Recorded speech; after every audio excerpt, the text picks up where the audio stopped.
18 August 1945 ला दुसरं महायुद्ध संपत आलं होतं. जपानने काही दिवसांपूर्वीच शरणागती स्वीकारली होती आणि याच काळात एक बातमी समोर आली. नेताजी सुभाषचंद्र बोस यांचा विमान अपघातात मृत्यू झाला. पण खरंच नेताजींचा मृत्यू झाला होता का, की त्यांनी पुन्हा एकदा ब्रिटिशांच्या हातातून निसटण्याचा प्रयत्न केला? जर त्यांचा मृत्यू झाला असेल तर त्यांचा मृतदेह कुठे आहे, आणि जर मृत्यूच झाला नसेल तर पुढे ते कुठे गेले? आजही या प्रश्नांची चर्चा का होते? आज आपण कोणताही अफवा न पसरवता आपण फक्त उपलब्ध ऐतिहासिक पुरावे, चौकशा आणि घटनाक्रम समजून घेण्याचा प्रयत्न करूया. सुभाषचंद्र बोस हे भारताच्या स्वातंत्र्य लढ्यातील सर्वात प्रभावशाली नेत्यांपैकी एक होते. त्यांच्या ब्रिटिशांविरुद्धचा दृष्टिकोन स्पष्ट होता. भारताला पूर्ण स्वातंत्र्य मिळालं पाहिजे. दुसऱ्या महायुद्धाच्या काळात त्यांनी ब्रिटिश साम्राज्याविरुद्ध बाहेरून लढा उभारण्याचा प्रयत्न केला. त्यांनी आझाद हिंद फौज उभी केली. त्यांचं प्रसिद्ध आव्हान होतं, तुम मुझे खून दो मैं तुम्हें आझादी दूंगा. आणि जपानच्या मदतीने ब्रिटिशांविरुद्ध लष्करी मोहीमही राबवण्यात आली. पण 1945 रोजी पर्यंत परिस्थिती बदलली. जपानची स्थिती खराब होत होती आणि अखेर जपानने पण शरणागती पत्करली. नेताजींसाठी हा मोठा धक्का होता. त्यांना आता पुढे काय करायचा प्रश्न होता. 17 आणि 18 ऑगस्ट 1945 ला नेताजी दक्षिण पूर्व आशियातून पुढे जाण्याचा प्रयत्न करत होते. त्यांचा उद्देश सोव्हिएत संघाकडे पोहोचण्याचा असल्याने अनेक ऐतिहासिक वर्णनांमध्ये नमूद केला आहे. 17 ऑगस्टला त्यांनी सायगॉन सोडल्याचे सांगितले जाते. पुढच्या दिवशी म्हणजे 18 ऑगस्टला ते जपानी सैन्याची विमानाने प्रवास करत होते. विमान फॉर्मोसा म्हणजे आजचे तायवान मधील तायहोकू विमानतळावर पोहोचलं आणि इथेच कथेला एक ड्रामॅटिक टर्न मिळाला. उपलब्ध जपानी आणि इतर साक्षीदारांच्या वर्णनानुसार विमानाने उड्डाण केल्यानंतर काही वेळातच त्यांचा तांत्रिक बिघाड झाला. विमान क्रॅश झाला. काही प्रवासी गंभीर जखमी झाले आणि त्यांच्यामध्ये नेताजी देखील होते. या अपघातानंतर नेताजींना जवळच्या लष्करी रुग्णालयात नेण्यात आले. वर्णन उपलब्ध आहे. त्यांना गंभीर भाजल्या होत्या आणि काही तासानंतर 18 ऑगस्ट त्यांच्या मृत्यू झाल्याचं सांगितलं जातं. त्यांच्यासमोर असलेले काही लोक आणि जपानी अधिकाऱ्यांनी नंतर या घटनेबद्दल साक्ष दिली. मृतदेहावर अंत्यसंस्कार झाल्याचेही सांगितले जातं आणि त्यानंतर त्यांच्या अस्थी जपानमधील टोकियो येथील रेनकोजी टेम्पल येथे ठेवण्यात आल्याचं मानलं जातं. पण इथेच मोठा प्रश्न निर्माण होतो. जर नेताजींचा मृत्यू विमान अपघातात झाला होता तर भारतात याबाबत लगेच स्पष्टता का निर्माण झाली नाही? आणि सर्वात महत्त्वाच्या, त्यांच्या मृत्यूचा निर्विवाद पुरावा कुठे आहे? नेताजींच्या मृत्यूबद्दल शंका निर्माण होण्यामागे अनेक कारणं होती.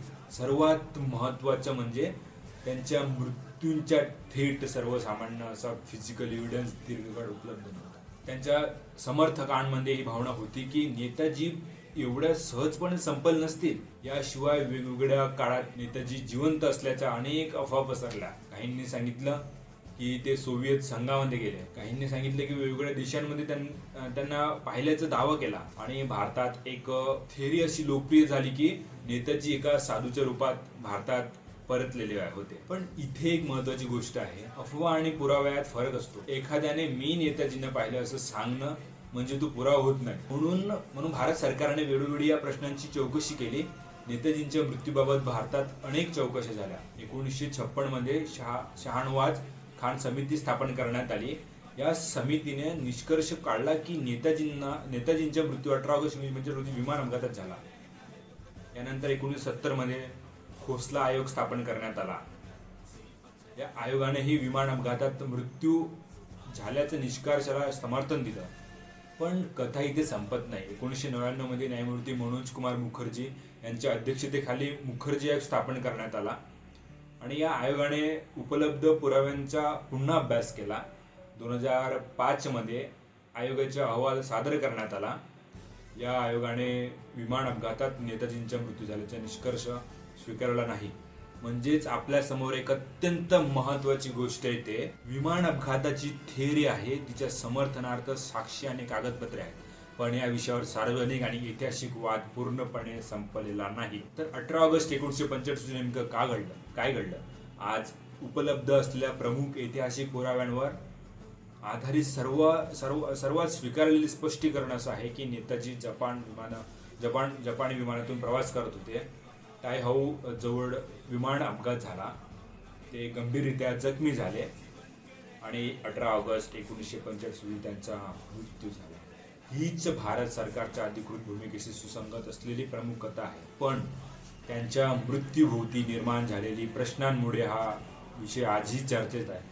आणि म्हणूनच नेताजींची कथा केवळ मृत्यूंचं रहस्य म्हणून पाहणं चुकीचे ठरेल, कारण त्यांचं आयुष्य त्यांच्यापेक्षा मोठं होतं. नेताजी सुभाषचंद्र बोस यांची सर्वात मोठी लिगसी कदाचित त्यांच्या मृत्यूंच्या रहस्यात नाही, ती त्यांच्या विचारांमध्ये आहे.